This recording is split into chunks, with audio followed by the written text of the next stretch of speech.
First of all, let us have a look at a stomach and part of the duodenum removed from a dog soon after death. When it is opened, you can see the entrance of the esophagus in the cardiac region, the fundus or body of the stomach, the pyloric region or antrum, the pyloric sphincter, and the first part of the duodenum. The oblique folds of mucous membrane, or rugae, are larger and thicker in the pyloric region than in the rest of the stomach.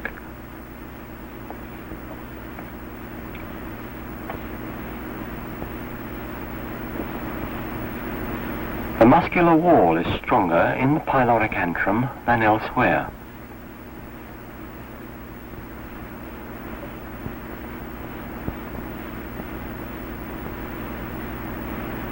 It is, of course, chiefly the contractions of the pyloric antrum which propel the gastric contents through the pyloric sphincter into the first part of the duodenum when the stomach is emptying after a meal.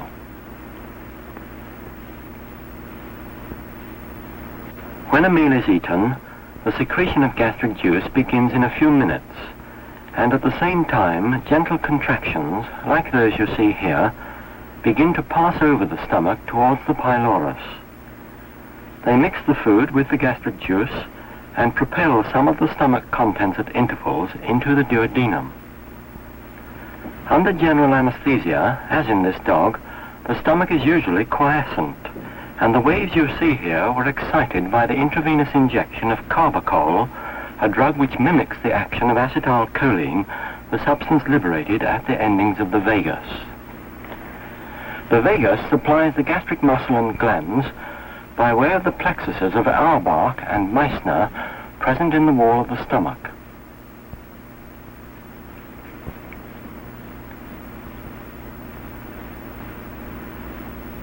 The nerves have their origin in the medulla and run down through the neck and thorax into the abdomen onto the esophagus.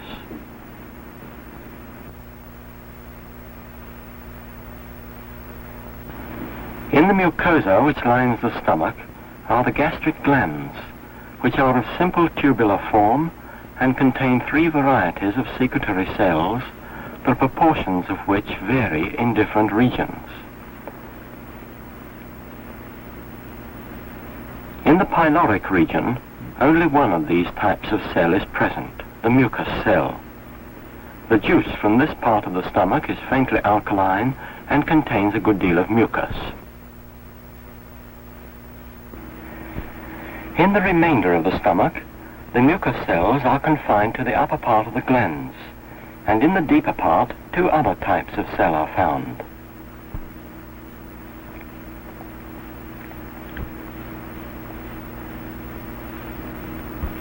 These are the oxyntic cells, which are stained orange here, and the peptic cells, which are stained blue. The peptic cells are the source of the proteolytic enzyme pepsin, and the oxyntic cells secrete a dilute solution of hydrochloric acid. These 3 types of cell, mucus, oxyntic, and peptic, and also the stomach muscle, are all innervated by the vagus by way of the nerve plexuses of Auerbach and Meissner in the wall of the stomach.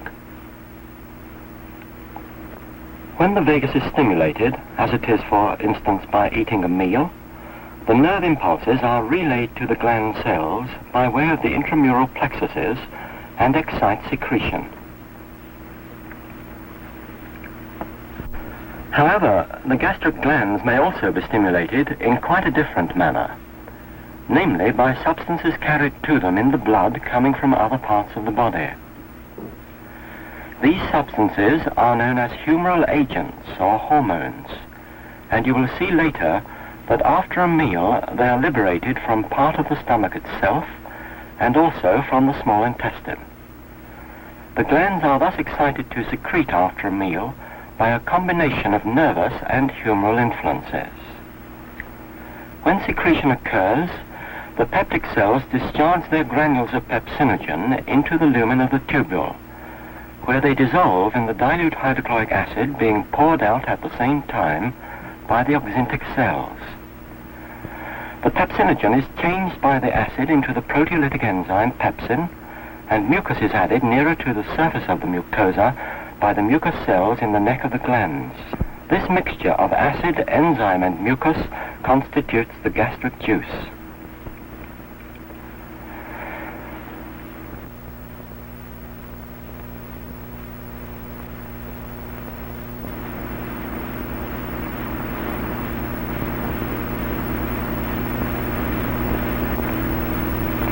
This is a picture of Pavlov, the great Russian physiologist who first provided us with a means of following, in dogs, the course of gastric secretion after a meal without interfering in any way with the normal progress of digestion.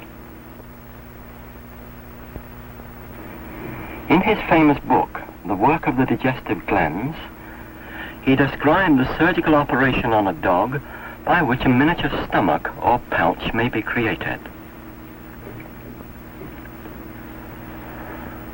It is separated from the rest of the stomach by a partition of mucous membrane, but its original nerve and blood supply is preserved.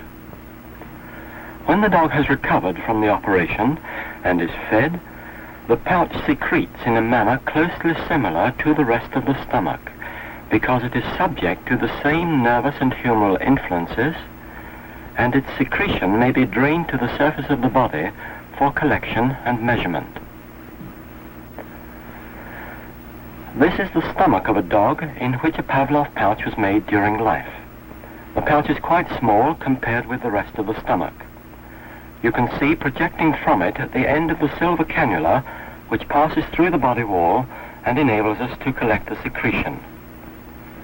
When the stomach is opened, you can see the partition of mucous membrane which separates the pouch completely from the rest of the stomach, and also the end of the cannula inside the pouch. You are now going to see how a Pavlov pouch is made. The dog is anesthetized with ether, and the operation is of course performed with full aseptic technique. The abdomen is opened by a midline incision,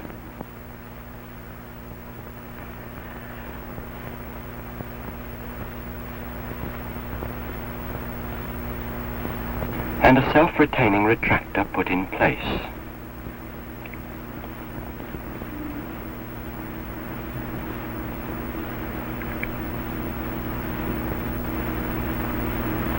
The stomach is next brought out, and this is made easier by delivering the spleen as well and wrapping it in a towel.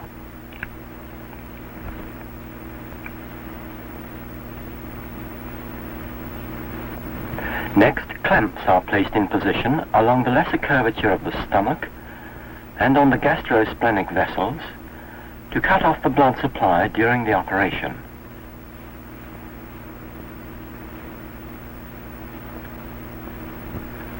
Two pairs of forceps are put on to mark the limits of the incision to be made into the stomach. You should watch carefully for these in the next few scenes. After the stomach has been opened, a third pair of forceps is inserted into it to take hold of a point on the greater curvature, which will be the midpoint of the partition. This partition will run inside the stomach from one pair of forceps to the next.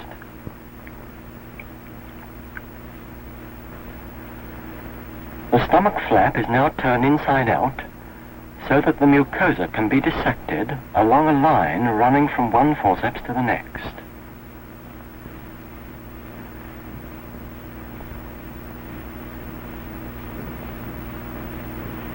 Here is the dissection across the base of the flap being started.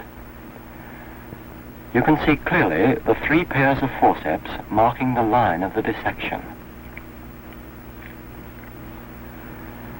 Now the dissection of the mucosa has been completed, exposing the submucosa beneath, and here are the two free edges.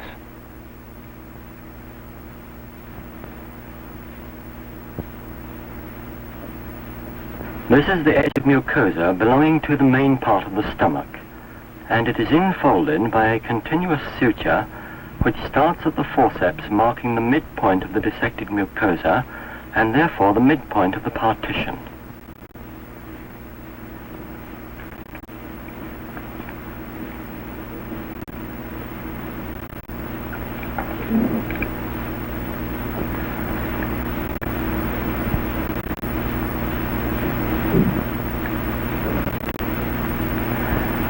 This was the first stitch which you just saw inserted.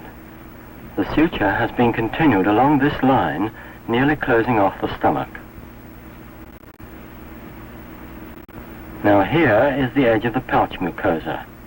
It will be infolded in the same way, starting again from the forceps marking the midpoint.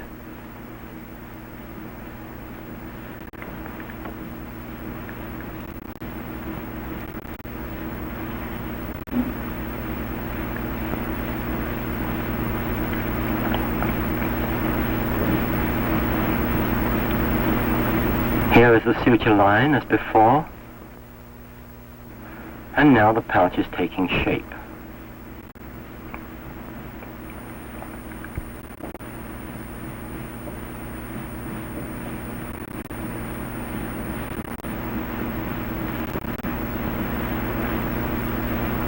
And finally, here is the completed Pavlov pouch, the partition at the base, the rest of the stomach, and anchoring sutures for the cannula.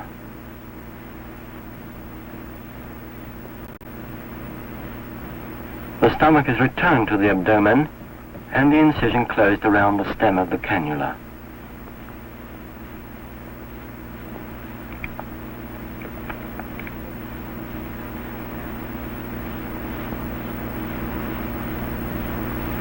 Three weeks or more later, when the dog has recovered from the operation and is once more in excellent health, we can observe the response of the pouch when a meal is fed. The secretion is collected by attaching a test tube to the cannula.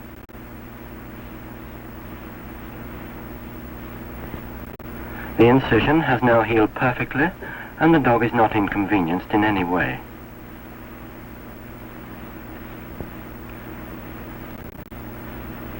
The secretion is first collected for 30 minutes. If the dog is fasting, very little juice is secreted in this time by the pouch.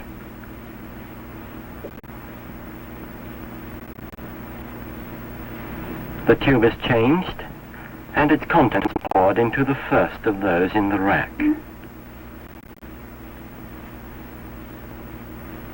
This is the basal rate of secretion, which occurs in the absence of stimulation.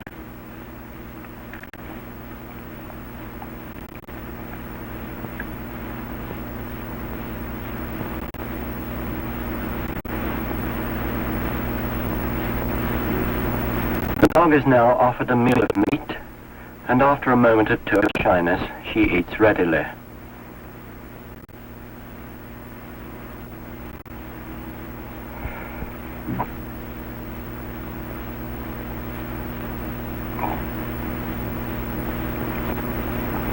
In a few minutes, the pouch begins to secrete, and the juice is soon flowing quite rapidly, indicating to us what is now happening in the rest of the stomach. At the end of 30 minutes, the tube is changed,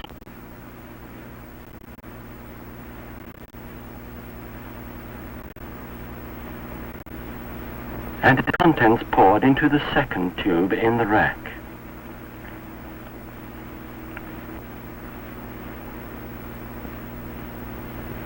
The collection of samples is continued in this way every 30 minutes until the response finally comes to an end. Here is the last sample being added, and we can now see the complete picture. The rate of secretion reaches a maximum within the first hour and then gradually declines until it is almost at an end after 3 or 4 hours.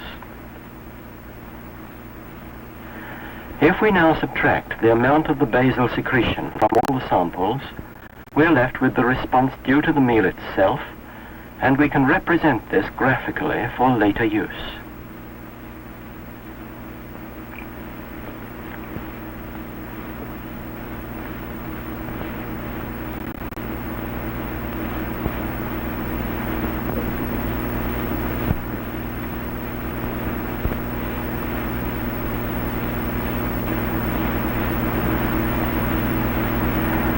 response of the Pavlov pouch to a meal is initiated by a vagal reflex, which is excited by the act of eating, whether the food actually enters the stomach or not. This can be proved by providing a dog at a surgical operation with an esophagostomy. An incision is made on the left side of the neck, parallel with the medial edge of the sternomastoid muscle, and deepened to expose the esophagus.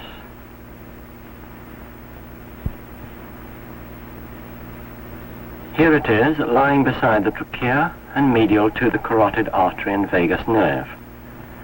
The esophagus is brought up to the surface and will be opened lengthwise, and the edge of the opening in the esophagus will then be sutured to the edge of the skin wound. Here is the esophagostomy completed. After the operation, when the dog eats a meal, it will not go into the stomach at all, but will drop out of this opening in the neck.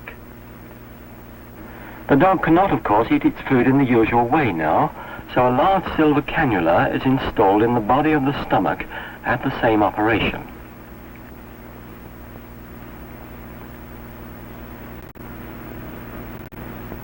This cannula enables the animal's daily food and drink to be given to it directly into the stomach, and also serves for the collection of gastric juice during an experiment.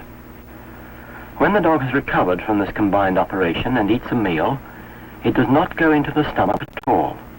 But nevertheless, a brisk secretion of gastric juice occurs as a result of a reflex operating by way of the vagus nerves.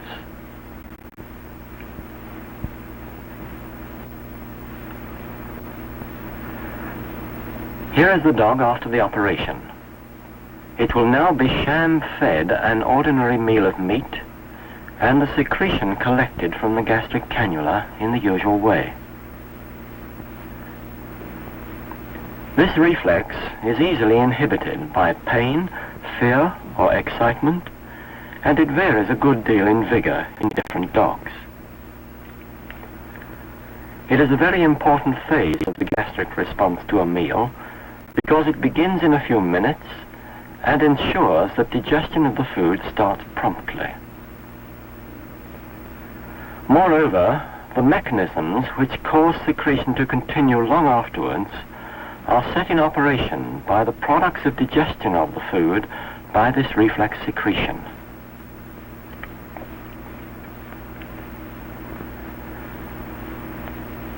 The flow of gastric juice begins a few minutes after sham feeding and is soon quite copious. The volume is of course much greater than in the case of the Pavlov pouch, because this time we're collecting from the entire stomach and not merely from a small part of it.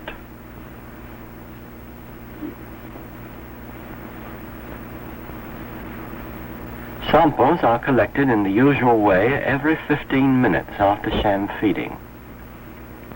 Secretion reaches a peak in about 30 minutes and is almost over in an hour. We shall represent this response graphically on the same time scale as that for the Pavlov pouch, again making allowance for the basal rate of secretion. You will recall that the response of the Pavlov pouch to a meal lasted 4 hours, so that although the vagal reflex starts off secretion, some other mechanism must keep it going after about the first hour. We can prove this by making a gastric pouch without any vagal innervation.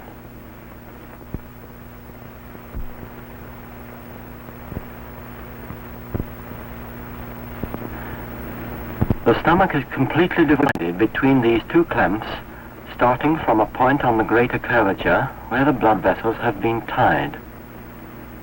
The Heidenheim pouch has no vagal nerve supply because it is completely cut off from the rest of the stomach, whereas in the Pavlov pouch the incision was made so as to leave a flap, at the base of which the partition of mucous membrane was created, and across which the vagus nerves ran to the pouch.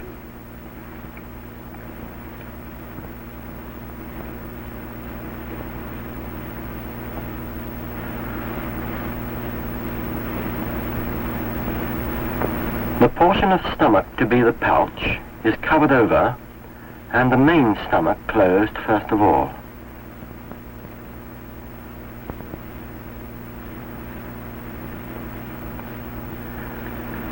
The Heidenhain pouch is the easiest gastric pouch to make, and as a matter of fact it was almost the earliest type of pouch to be studied. Heidenhain was Pavlov's teacher, and it was another of Heidenhain's pupils, Clemensevich, who made the first pouch of all from the pyloric region in 1875. Heidenhain adapted the idea of Clemensevich to make this pouch in 1879, and Pavlov's pouch, first used in 1898, was in turn an improvement on Heidenhain's pouch, the idea being to conserve the vagal nerve supply, which by that time was known to play some part in the response of the stomach to a meal. Here is the Heidenhain pouch being finished. It has been left open at the lower end to receive the cannula.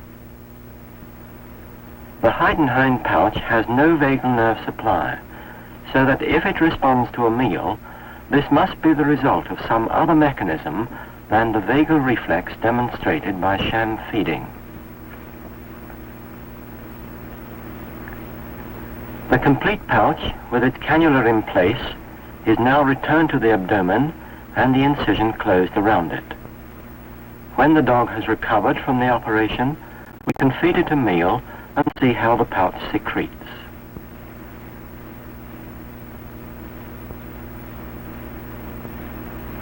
Here is the dog, once again in excellent health, some weeks after the operation. The fasting secretion has already been collected for 30 minutes and the tube changed. The dog is now fed a meal of meat, and you will soon see that at the end of the first 30-minute period, the volume of juice secreted is much smaller than it was in the case of the Pavlov pouch. The tube is changed, and its contents transferred to the second of those in the rack. The first tube, of course, contains the basal secretion during the initial 30-minute period of fasting.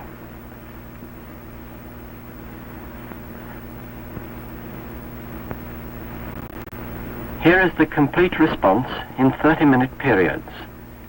Secretion, you see, begins much more slowly than in the Pavlov pouch and reaches a peak in the fifth tube about 2 hours after feeding. The total volume of juice secreted is much smaller than in the Pavlov pouch. The response is again converted to graphical form for later use, subtracting the basal secretion as before.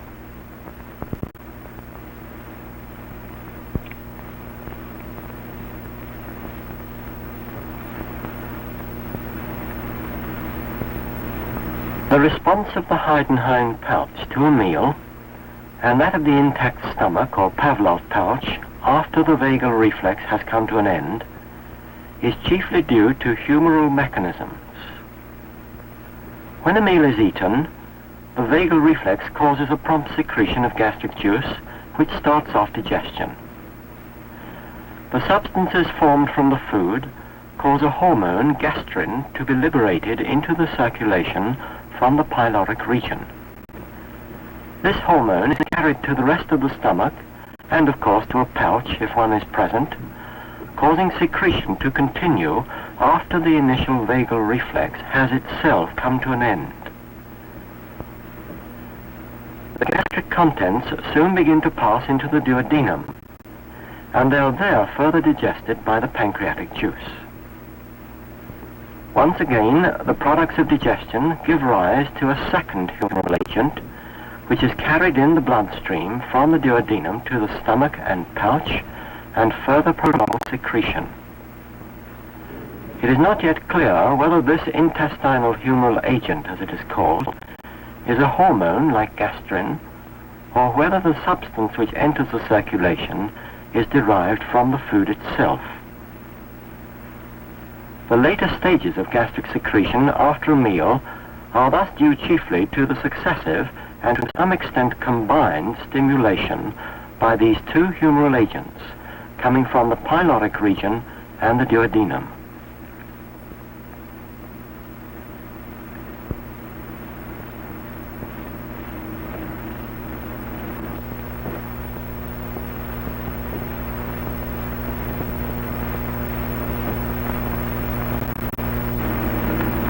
Finally, we want to show you that the distension of the stomach by a meal stimulates contractions and also the secretion of gastric juice.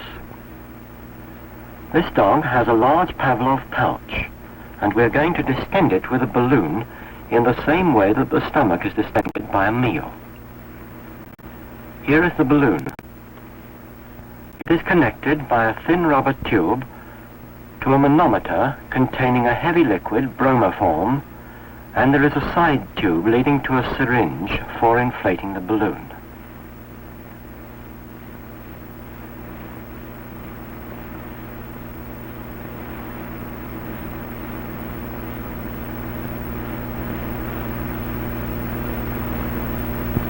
The tube from the balloon passes through a rubber bung, which is also fitted with a tube to collect the gastric juice.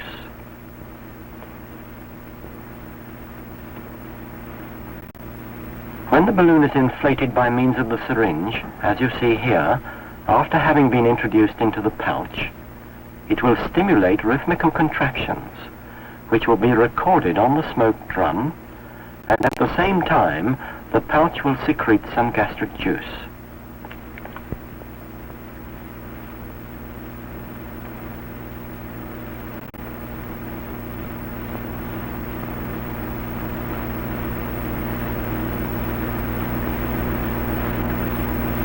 After deflating the balloon, it is put into the pouch, and the cannula is closed by the rubber bung, which also carries the tube for collecting the juice.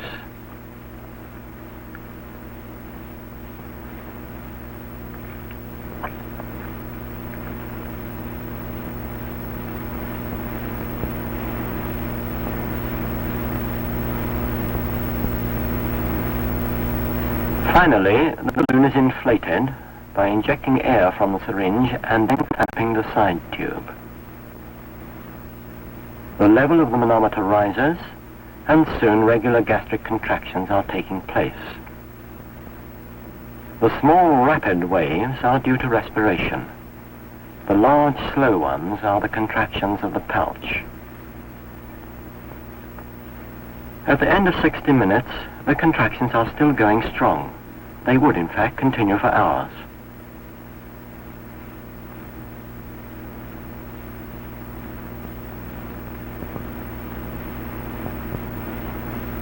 A small amount of gastric juice has been secreted by the pouch during this time as the result of the mechanical stimulus of distension.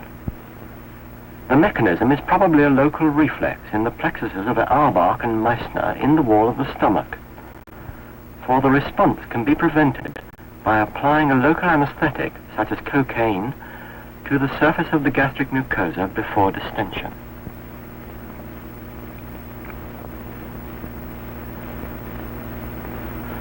Finally, to sum up, the response of the Pavlov pouch to a meal closely follows that of the intact stomach, since the pouch has the same nerve and blood supply. Secretion is started off by a vagal reflex excited by the act of eating, which was demonstrated by the experiment of sham feeding. This reflex dies away in about an hour, and the subsequent secretion of gastric juice is largely due to humoral agents liberated from the pyloric region and duodenum, as indicated by the behavior of the Heidenhain pouch, which has no vagal nerve supply. Finally, we must include an estimate of the secretion which occurs in the intact stomach due to distension by the meal, and which is probably due to a local reflex in the nerve plexuses present in the wall of the stomach. All these phases of the response vary, of course, with the bulk and composition of the meal, the rate of emptying of the stomach, and the animal's appetite. But this diagram summarizes the chief mechanisms, nervous and humoral, which cause gastric secretion after a meal.